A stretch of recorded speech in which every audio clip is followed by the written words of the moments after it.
사랑하는 성도 여러분, 현대인은 모두가 질병을 앓고 있다. 여러분 이 말에 동의하십니까? 현대인은 모두가 다 질병을 앓고 있는 환자다. 저는 이 말에 일견 동의하는 게 통계학적으로도 그렇습니다. 여러분 육체적으로 보면 암 환자가 정말 급속도로 증가하는데요. 제가 통계표를 좀 보여드리면 2022년 1월 1일 기준으로 암 환자가 243만 4,089명입니다. 그러니까 퍼센테이지로 하면 국민 21명당 1명이 암 환자입니다. 근데 이게 65세 이상을 보면 119만 4,156명이에요. 7명당 1명이에요. 여러분 왜 이렇게 암 환자가 많지 이런 생각 하셨잖아요. 실제로 통계적으로도 예전에 우리가 살던 시대보다 노인이 많아지고 먹을 것이 풍부하게 되어서 오히려 더 암 환자가 증가하고 새로운 변종 암들이 생겨서 암이 계속 증가하고 있다는 거예요. 여러분 그런데 육체적인 것만 아니라 더 심각한 건 정신장애가 너무나 많다는 거예요. 여러분 보건복지부가 2021년 11월 26일에 발표한 국민의 정신장애 보고서에 의하면 한국인 중에 4명 중에 1명이 우울증이나 불안장애로 정신장애 문제를 가지고 있다는 거예요. 한번 옆에 보실래요? 여기 한 5명, 그죠? 근데 더 재밌는 건 있던 사람이 없어지고 없던 사람이 생기면 거의 다예요. 여기 지금 정신적인 장애를 가진 분이 굉장히 많다는 거죠. 여러분 근데 이름은 다양해요. 불안장애, 공황장애, 우울증, 분노조절장애, 알코올성 정신장애, 강박성 인격장애 뭐 그 외 기타 등등 명칭도 수십 개 이르는 정신장애가 우리가 다 겪고 있다는 거예요. 여러분 그래서 영국의 심리학자 스티브 테일러라고 하는 사람이 쓴 책을 보면 이렇게 말합니다. 21세기 인간은 예전보다 물질적으로나 정치 사회적으로 풍요롭고 자유함이 극대되었는데 오히려 그에 비례해서 분노와 불안과 권태와 우울증 이런 질병에 우리 모두가 다 노출돼 있다. 여러분 교회 오실 때 솔직히 막 웃으면서 들어오신 분이 많아요? 주차장에서 싸우다 오신 분이 많아요? 솔직히 손 들기 뭐 하죠? 여러분 우리는 부와 성공 그리고 행복이 가져다주는 방향을 향해서 우리가 치열하게 살아가요. 제가 요즘 사람들을 만나보면 사는 게 전쟁이란 말을 많이 해요. 경제적으로 어려우니까 어떻게든지 이 어려움을 이겨내려고 다른 사람에게 내가 이기기 위해 상처를 주기도 하고 이기기 위해 상처를 받기도 하고 그 과정을 통해 우울과 불안함과 분노가 우리의 생활에 아주 퍼져 있다는 거예요. 사는 여러분 저는요 오늘 우리가 이 말씀을 통해 우리가 겪고 있는 정신적, 육체적 그리고 영혼에 관한 장애가 예수의 이름으로 치유되는 은혜가 있기를 주의 이름으로 축복합니다. 여러분 그러려면 어떻게 해야 될까? 오늘 저희가 이거 누가복음 5장을 좀 보고 이야기를 나누려고 해요. 여러분 누가복음 5장에 나오는 이야기는 우리가 다 아는 나병 환자 이야기입니다. 나병 환자가 겁도 없이 누가복음 5장 12절에 보면 예수가 어느 동네에 가신다니까 그 동네를 찾아와요. 여러분 이건요 돌에 맞아 죽을 일이에요. 왜냐하면 나병 환자는요 그 마을에 거주하지 못하고 마을 외곽에 있으면서 혹여라도 자기가 돌아다니는데 사람들을 마주하게 되면 입술을 가리고 나는 부정한 사람입니다. 나는 부정한 사람입니다 라고 자기가 어떤 병을 가지고 있는지를 알려서 사람들이 자기를 접촉하지 않도록 하지 않으면 돌에 맞아요. 나음을 입고 대제사장이 확인을 해줘야 마을에 들어와 살 수 있는데 오늘 예수님이 그 마을에 온다는 말을 듣고 오늘 본문에 보면 이렇게 되어 있습니다.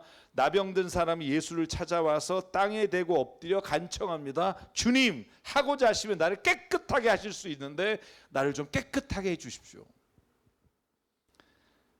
사랑하는 여러분 나병 환자는 믿었습니다. 예수님만이 나를 고치실 수 있고 예수님만이 나의 삶에 빛을 주실 수 있다. 여러분 그래서 그 모든 위험성을 불구하고 예수님을 찾아가서 병을 고쳐달라고 합니다. 사랑하는 여러분 그때 누가복음 5장 13절 예수께서 손을 내밀어서 예수님은 더한 일을 해요. 여러분 나환자가 찾아온 것도 놀라운 일인데 예수님이 오늘 본문에 보면 그에게 손을 대시고 이렇게 말합니다. 그렇게 해줄게. 깨끗하게 되어라. 이런 부정한 것을 만지면 그 부정한 것을 만진 사람도 부정해지고 그 사람도 정결례식을 취하지 않으면 온전하게 예배드릴 수 없고 사람들을 만날 수 없는 게 그 당시의 법인데 예수님은 나병 환자를 만져주세요. 왜? 예수님의 목적은요 단순히 병이 낫는 것에 있지 않아요.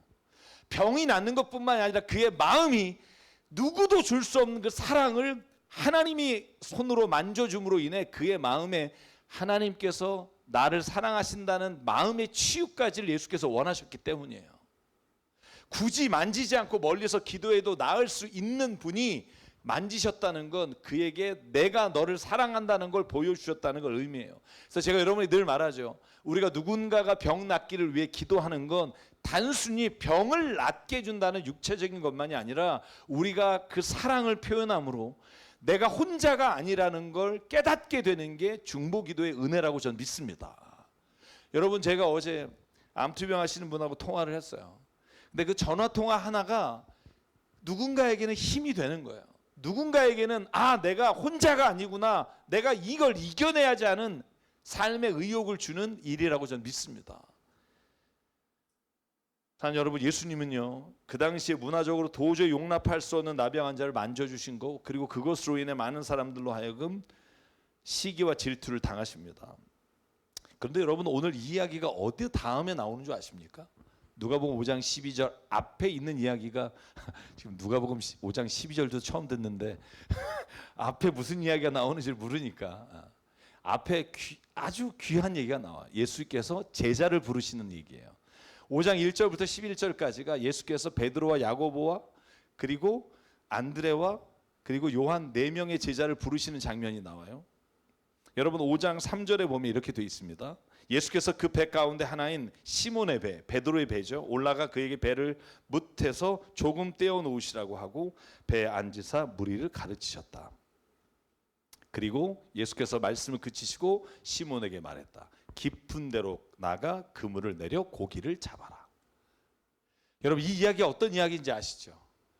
여러분 베드로와 함께한 이 어부들이요 고기를 밤새 잡았어요. 근데 못 잡았어요. 아침에 그물을 걷고 있어요. 그때 예수께서 나타나셔서 예수님이 뭐라 그러냐 하면 네가 다시 그물을 던져라. 그러면 고기가 잡힐 거다. 그럴 때 5절에 뭐라 그러냐면 베드로가 이렇게 말합니다. 선생님, 우리가 밤새도록 애를 썼는데 아무것도 잡지 못했습니다.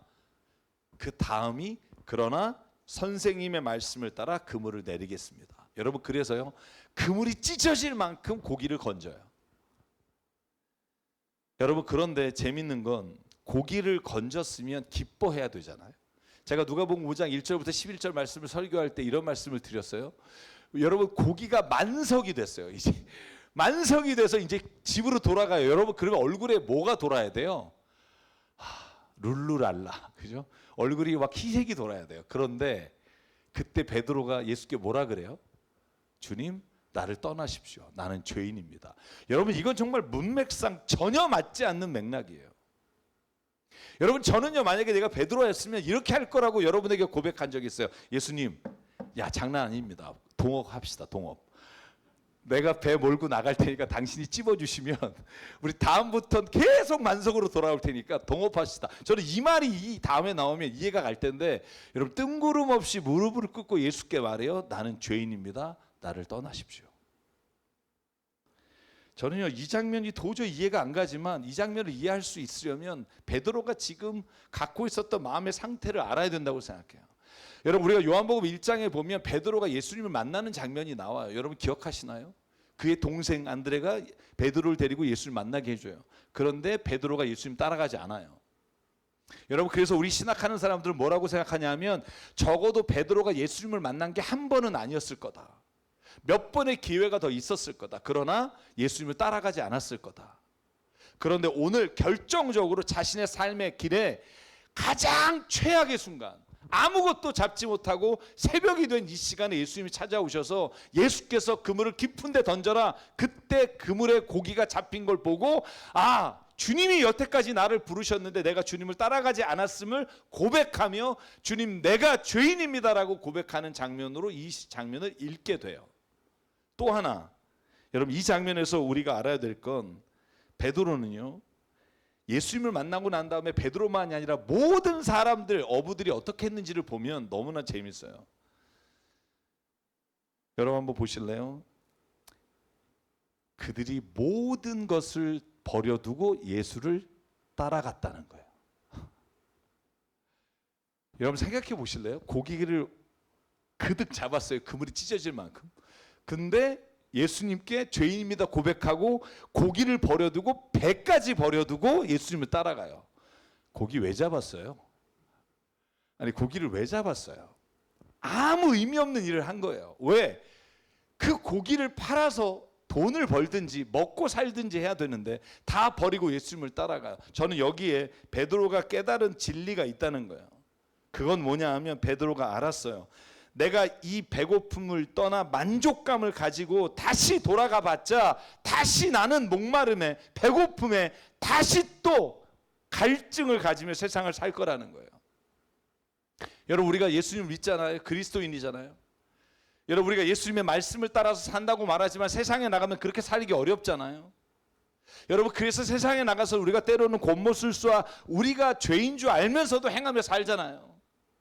여러분 베드로는요 이제 더 이상 그런 삶을 살기 원하지 않았기 때문에 이제 다시는 내가 고기를 잡고 부를 취하고 성공을 향해 달려가는 삶이 아니라 진리를 따라 생명을 따라 살아가는 삶을 살기 원합니다라고 그물과 배를 버려두고 예수님을 따라가요. 저는 오늘날 정신적인 장애가 있는 우리 모두에게 예수께서 원하시는 일이 이런 거라고 생각해요. 다시 말하면 우리가 근본적인 문제가 어디에 있냐면 우리의 삶의 방향과 살아가는 방법이 주님이 주시는 방법이 아니라는 거예요. 여러분 저는 성가대 오늘 찬양이 있지만 여러분 정말 우리가 세상에서 모든 사람을 사랑하며 살 수 있을까요? 쉽지 않아요. 여러분 부부가 사랑하며 사시죠? 네. 쉽지 않잖아요. 근데 하나님이 우리에게 원하시는 게 뭐냐 하면 세상에서 말하는 성공과 삶의 기준이 아니라 하나님이 말씀하시는 더 좋은 것을 풍성히 누리며 사는 삶을 말씀하시지만 우리가 그 삶을 따라가지 못해요. 여러분 그래서 예수께서 뭐라 그래요? 나는 죄인입니다 고백하는 자에게 오늘 10절입니다. 예수께서 시몬에게 말했다. 두려워하지 말라. 이제부터 너는 사람을 낚을 것이다. 사람을 낚는 어부가 되게 하리라. 이 말은 더 이상 물고기와 먹을 것을 따라 살며 서로가 서로에게 상처를 주는 삶이 아니라 진짜 사람을 사랑하고 사람이 가장 중요하다고 여기는 삶을 살아가는 그러한 인생을 살아가기 원한다. 여러분 다음 주가 온세대 통합 예배입니다. 저희가 주일학교부터 다음 주에는 청년부가 찬양을 맡아요. 청년부까지 다 같이 통합 예배를 드려요. 제가 다음 주에 설교의 제목이 당신은 복을 받으셨습니까? 이 질문이에요. 제가 여러분 약간 다음 주에 오시라고 꼬시면 제가 여러분에게 질문할게요. 여러분 인생에서 가장 큰 복이 뭘까요? 말씀해 보실래요? 복이 뭘까요? 가장 큰 복. 뭐 주님과 동행하는 거 이런 정답 말고 이거는 그냥 신앙 서적에 나오는 맞는 말이지만 여러분 뭐예요? 로또 당첨되는 거? 제가 오죽하면 제가 어느 소시적에 잘 안 돼서 로또라는 시를 쓴 적이 있어요. 정말 안 맞더라고요. 부자 되는 거, 여러분 갖고 싶은 걸 얻는 거, 저는요 사람이라고 생각해요. 저는 사람이 때로는 나를 힘들게 하고 나를 어렵게 하지만 사람이 복이에요. 여러분 한번 생각해 보실래요? 내가 진짜 좋은 일이 생겼어요. 내가 가장 원하는 걸 갖게 됐어. 너무 이것이 기뻐. 여러분 그런데 내가 정말 좋은 것을 가졌는데 함께 나눌 사람이 없다면 그게 기쁠까요? 내가 정말 갖고 싶었던 옷을 가졌어.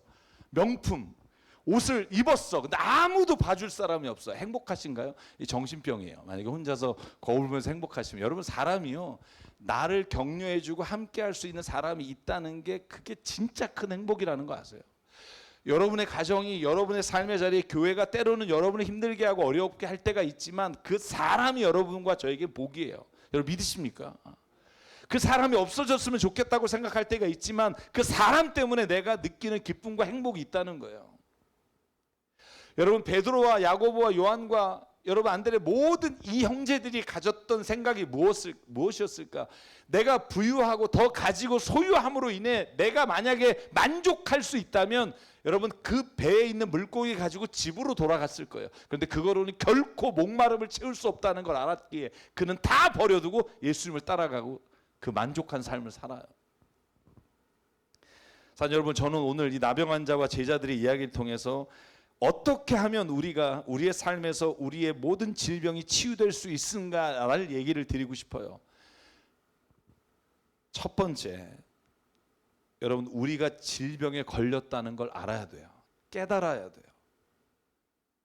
여러분 저는 이게 너무나 중요하다고 생각해요. 사실 여러분 정신질환의 문제가 뭔지 아세요? 자기가 정신적 질환이 걸렸다고 생각하고 의사를 찾아가는 사람이 4%밖에 안 된다는 거예요. 나머지 96%는 나는 괜찮다고 생각하고 산다는 거예요. 그러면 해결할 수가 없어요. 여러분 내가 주님 앞에 나와서 주님 나를 고쳐주십시오. 정말 내가 내 힘으로 안 됩니다. 주님 내가 죄를 짓는 것조차도 내가 막을 수 없고 내가 남을 미워하는 것조차도 내 마음에서 없앨 수 없고 내가 누구를 원망하며 살아가는 삶을 내가 이길 수 없습니다. 주님 내게는 문제가 있고 질병이 있습니다. 주님 나를 고쳐주십시오.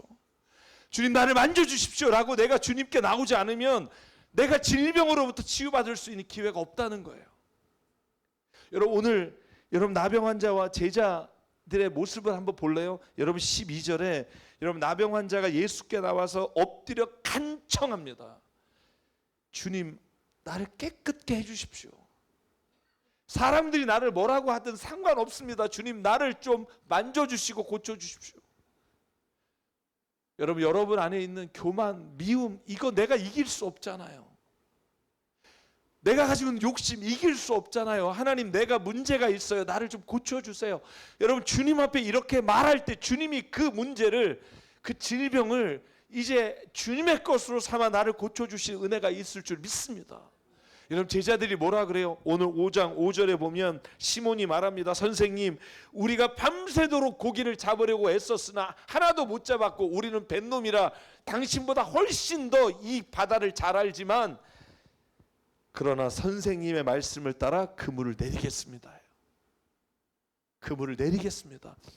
내가 잘 하지만 잘 알고 있지만 주님 내가 주님의 말씀에 의지해서 그물을 내리겠습니다.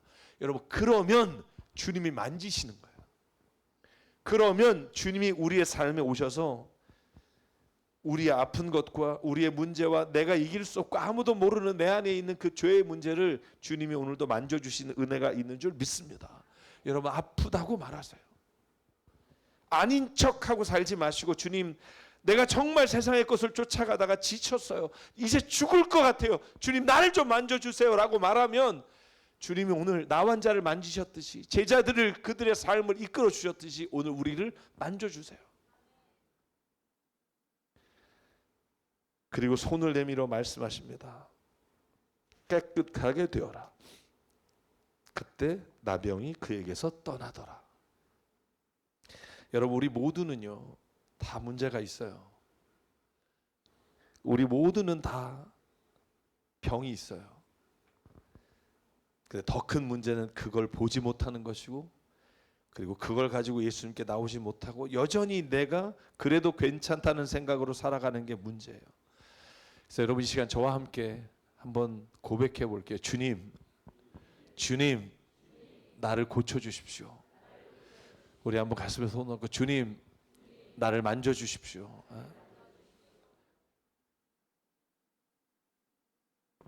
여러분 복음이 무엇입니까? 제가 지지난주에 말씀드렸어요. 복음은 기쁜 소식이에요. 왜 기쁜 소식이에요? 이 질병에 걸린 죄에 걸린 사람이 치유받을 수 있는 유일한 길이기 때문입니다. 여러분 누가복음 5장 18절과 19절에 보면 가장 질병의 최악의 질병에 걸려 있는데 모르는 사람이 나와요. 누굴까요? 율법학자와 바리새인이에요. 여러분 그 다음 장면이 뭐냐 하면 중풍병 환자를 친구들이 데려와서 지붕을 뜯어서 예수님께 고쳐달라고 온 장면 기억하시죠? 그 장면이 나와요. 여러분 그때 친구들이 믿음으로 이 자기의 아픈 친구를 내렸을 때 여러분 그 장면에서 예수께서 뭐라고 말하냐면 이렇게 말합니다. 20절이에요. 예수께서 그들의 믿음을 보시고 말씀하셨다. 이 사람아 내가 죄가 용서받았다. 네 병이 고쳤다가 아니라 네 죄를 용서받았다라고 말하는 걸 듣고 율법학자와 바리새인들이 21절에 보면 하나님을 모독하는 사람이 있다니 이 사람이 누구냐 하며 누가 죄를 용서하느냐 하며 예수를 잡아 죽이기로 모의를 하는 장면이 나와요. 여러분 멀쩡해 보이죠? 율법학자와 바리새인들은 육체적 질병도 걸리지 않았고 정신적 문제도 없어요. 근데 이 사람들의 문제가 뭔 줄 알아요? 영혼이 죽었어요. 영이 다른 사람을 정죄하고 다른 사람을 판단하고 자기의 교만함이 있음에도 몰라요. 가장 큰 죄, 가장 큰 질병이 내가 가장 옳다고 여기며 교만한 자가 큰 죄인이라는 거예요. 왜? 자기는 모르지만 자기 때문에 여러 명이 죽어가고 있어요. 여러분 가정에 문제가 있는 가정 상담한 제가 아는 형사 한 분이 있어요. 조서를 하는데 그러더래요. 가정 폭력 문제로 이제 온 가족이 온 거예요. 근데 물어봤어요. 가정의 문제가 뭡니까? 아버지가 그러더래요. 우리 가정에 진짜 문제가 없다고. 야 문제 있으면 말해봐. 아무도 말을 못 하더래요. 근데 신고를 한 애가 이제 쭈삣쭈삣 하니까 편안하게 말하라고 했더니 아버지가 폭력을 행하신다는 거예요. 여러분 원래 같이 이렇게 가족끼리 그렇게 상담 못하게 돼 있는데 이게 큰 문제가 아니니까 와서 경찰이 물어본 거예요.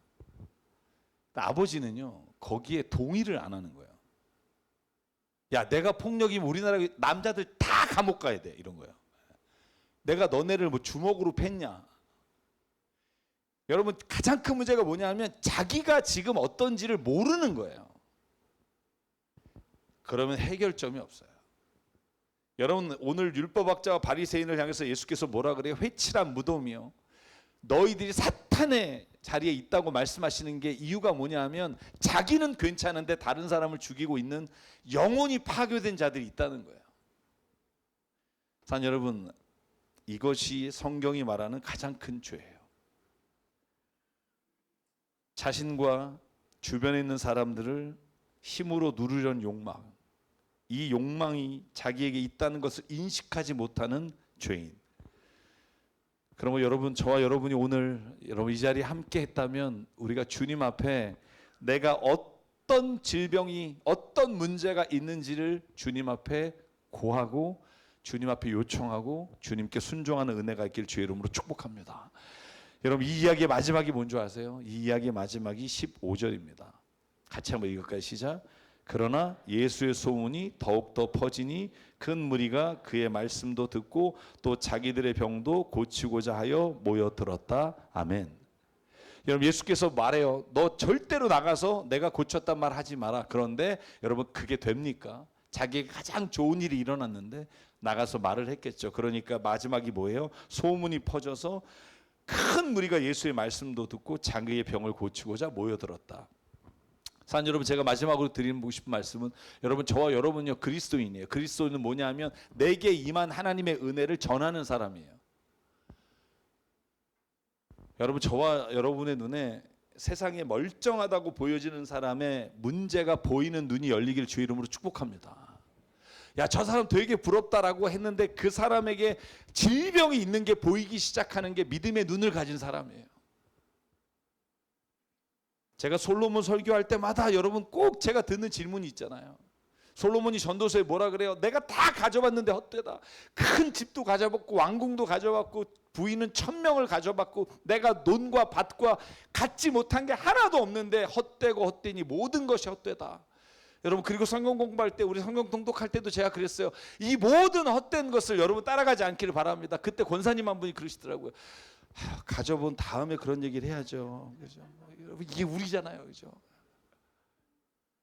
근데 오늘 성경이 뭐라 그래요? 여러분 세상에요. 우리가 보기에 너무나 부러운 사람의 안에 울고 있는 자기가 있다는 걸 봐야 된다는 거예요. 그것으로 채울 수 없어서 오늘도 눌고 있는 사망의 그늘 가운데 있는 자가 있음을 보게 되는 게 믿음의 눈이에요. 우리의 사명이 저는 그거라고 생각해요. 오늘 내게 하나님의 치유하심이 임했다면 그 치유하심이 누군가에게도 임하기를 원하는 거. 우리의 가족, 우리의 친척, 내가 아는 사람들이 그 예수의 치유하심에 오늘도 깨끗하게 되기를 원합니다. 여러분, 오늘 본문의 말씀처럼 이 소문이 덮어져 그의 말씀이 온 세계에 전해지는 은혜가 있기를 주의 이름으로 축복합니다. 그러므로 사랑 여러분, 오늘 제가 이 찬양을 부르면서 오늘 마치려고 해요. 이 가사가 이렇게 돼요. 사망의 그늘에 앉아 죽어가는 나의 백성들, 고통의 멍에에 매여 울고 있는 나의 자녀들. 여러분, 나로 인해 죽어가는 자녀가 보여야 하고요, 나로 인해 괴로워하는 배우자가 보여야 하고요, 나로 인해 힘들어하는 주변에 있는 사람들이 보일 때, 그때 주님이 나를 통해 역사하시기 시작합니다. 오늘 하나님, 나를 만져주십시오. 나를 고쳐주십시오. 그래서 하나님이 사망의 그늘에 있는 모든 세상에 주님을 전하는 사람이 되길 원합니다. 그렇게 함께 주님 앞에 고백하며 찬양하겠습니다. 사망의 그늘에 앉아 죽어가는 나의 백성들, 절망과 굶주림에 갇힌 저들은 내 마음에 오랜 슬픔, 고통의 멍에에 매여 울고 있는 나의 자녀들, 나는 이제 일어나 저들의 멍에를 걷고 눈물 씻기를 원하는데, 누가 내게 부르짖어 저들을 구원케 할까?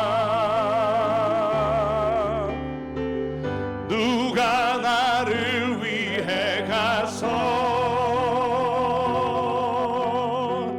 나의 사랑을 전할까? 나는 이제 보기 원하네.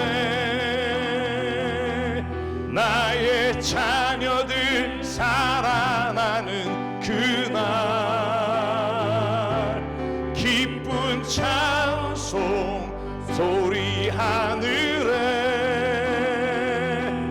웃음소리 온 땅 가득한 그날. 우리 일어나서 한 번 더 고백할게요.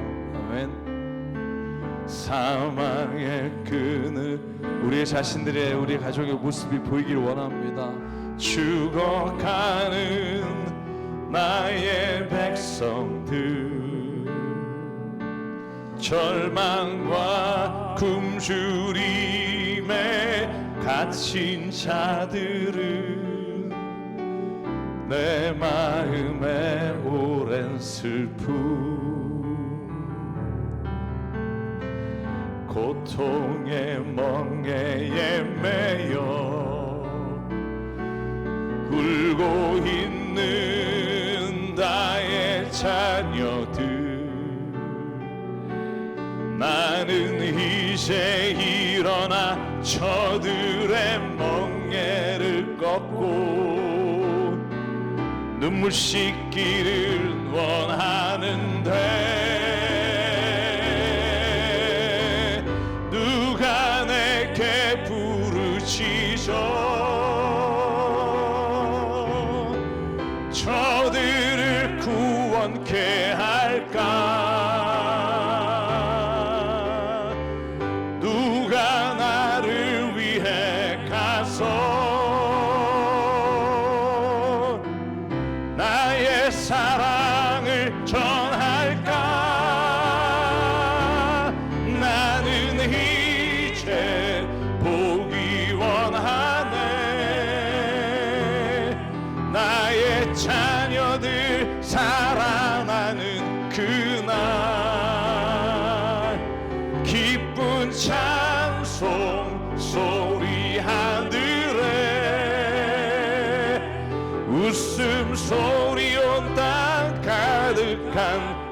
이제 보기 원하네. 아멘. 나는 이제 보기 원하네. 나의 자녀들 살아나는 그날 기쁜 찬송 소리 하늘에 웃음소리 온 땅 가득한 그날. 우리 함께 기도하실 때 하나님, 오늘 내 안에 내가 바라보기 원하지 않았던 그 모습들이 주님 보이길 원합니다. 주님 고쳐주십시오. 정말 내가 알면서도 고치지 못하고 계속 나에게 부딪히는 그 모든 질병과 내 마음에 있는 병을 주님 만져주시고 오늘 고쳐주시사 내 자녀들이 살아나게 하시고 내가 살아나게 하시고 주님 성령께서 나를 이끌어 주시는 삶을 거절하지 않기를 원합니다. 주님 나를 만져주십시오. 내가 아무렇지도 않은 것처럼 살지 않기를 원합니다. 주님 나를 만져주시사 오늘 나를 새롭게 하여 주시옵소서. 오늘 말씀을 기억하며 이 시간 주님 앞에 우리가 한 목소리로 결단하며 기도하겠습니다. 상관에 하나님 감사합니다. 오늘 하나님 이 시간 주님 앞에 나와 아버지 우리의 모습을 우리 모든 질병 가운데 있는 마음을 하나님 발견하게 되길 원합니다. 나로 인해 하나님 무너져가는 많은 사람들의 모습이 보여지길 원합니다. 사망의 그늘에 앉아 서로가 서로를 하나님 상처주며 살아가는 아버지 이 삶의 모습을 하나님 이제는 일어나 아버지와 당당히 뿌리치며 멍에를 꺾어버리고 나가는 자가 되길 원합니다. 아버지 내 안에 주님 오늘 오셔서 나의 비참한 모습을 하나님 고쳐주시고 나의 죄로 인한 무너지는 모든 것들을 하나님 바라보게 하시고 하나님 내가 주님이 아니면 다시 돌아설 수 없음을 너무나 잘 알고 이 시간 하나님 간절히 기도하오니 오늘도 나를 만져주시고 나를 고쳐주시고 내가 모든 하나님 질병과 하나님 마음의 병 가운데 하나님 새롭게 해주시사 아버지 정말 이제는 주님 내가 자유함으로 주님 앞에 나가 마음껏 찬양하며 예배하며 살아가는 자 되기 원합니다. 내가 더 이상 주저하며 주의 그대로 살지 않기 원합니다. 아버지 하나님 나를 만져주시옵소서. 나를 붙잡아 주시옵소서. 나를 새롭게 해주시고 하나님 은혜 내려주시옵소서. 역사해 주시옵소서. 하나님 내 모든 죄가 주님 앞에 드러나게 하시고 도발하여 주시고 역사해 주시옵소서.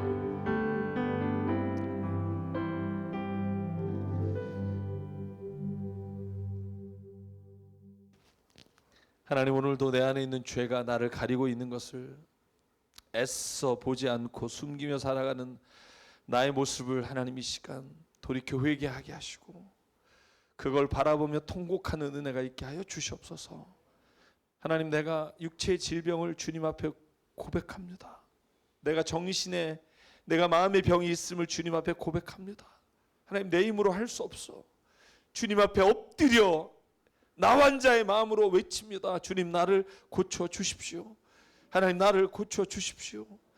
그러므로 말미암아 자녀가 살게 하시고 내 삶이 살아나게 하시고 내가 원하지 않는 삶의 길로 계속 뛰어가는 삶으로부터 멈추게 하여 주시고 주님의 주시는 그 본래 창조 때 주셨던 은혜와 사랑이 우리의 삶을 이끌어갈 수 있게 도와주시옵소서.